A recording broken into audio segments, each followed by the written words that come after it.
Welcome, ladies and gentlemen, to another video about Heroes of Might and Magic 2. I was reading the comments to the previous video when I saw this. User 1 Tang challenged me to use fHeroes2 engine with a proper AI. What? That sounds like a challenge. And what? You don't know what fHeroes2 is? fHeroes2 is a rewriting of the engine of Heroes of Might and Magic 2, but this time open source and with a lot of improvements to the original game. In the wiki page of the GitHub project you can read about all these improvements, but among the most important ones you can find a much improved AI which poses a higher challenge, the ability to see the results of your fights without even having to fight them, a much higher resolution in high definition, a multilingual graphics interface, and many more in a list that seems that is never ending. You can also find fHeroes2 for most of the platforms such as PCs with Windows, Linux, or even Mac computers, and portable devices such as Android smartphones and tablets, and the PlayStation Vita or even the Nintendo Switch. However, in order to run this game, you need to possess the files of the original game, which you must add during the installation of fHeroes2. The installation process is a bit different depending on the platform you choose, but the GitHub repository of fHeroes2 has a guide for every kind of platform. So make sure to give it a try because this version of the game is really worth it. And of course I will try to beat the record for this version of the game. So let's choose once again the Go as Callis scenario in the impossible level of difficulty, and the strategy to follow this time is pretty much the same as in Heroes of Might and Magic 2. Just I want to exploit the AI of this version of the game to make it in 3 turns, because my bet is that this AI will make the main hero, the White King, run into me.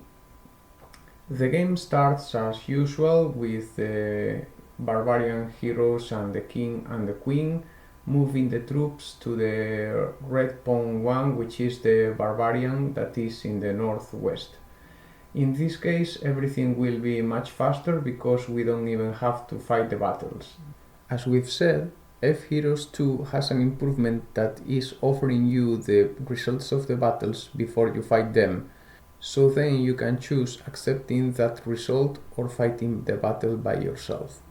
This is very convenient for us because we won't have to fight a single battle during all this game. As in the previous game, we should choose logistics or pathfinding every time we level up, no matter if it is by finding chests or by battling. So for the next minutes we'll be carrying the troops from the king and the queen to the red pawn 1, which is the barbarian in the northwest. I'll be finishing these maneuvers by the minute 9 with 0 seconds, so if you want to skip all this process you can go directly there, because there's not much to comment in all this period.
So this is the moment in which I save the game, because anything bad can happen, and in fact it will happen, so I will need to come back to this point.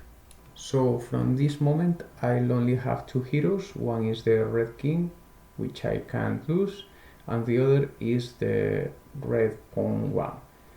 This hero will be moving towards the northeast by the Stone Lith, and from here I may guess this time is the white king will be to the north or northwest, so I am moving up, and in fact I will be finding a hero which is a barbarian with a pawn that I kill immediately, and from there I'll go to the west, and yeah, there is the white king, and oh my god, only one movement point away. I'm sure I can do this in 3 turns, so I'll be loading the game again, and after I load I repeat the process of moving to the west by killing the mummies and the golems that appear in the middle of nowhere. I get the experience after killing the druids and from the chest, and finally I go through the Lith again, move to the north after killing these royal mummies, and this time I won't be killing the barbarian, which is just a mere pawn. I will just go directly to the white king, and by doing that I will be saving one movement point. So there it is, I've killed the white king, and I just have to level up a couple of levels, and that way I beat the game in just 3 turns with a score of 315 and a rating of Black Dragon. So see you in the next video, and please like if you enjoy it. Bye.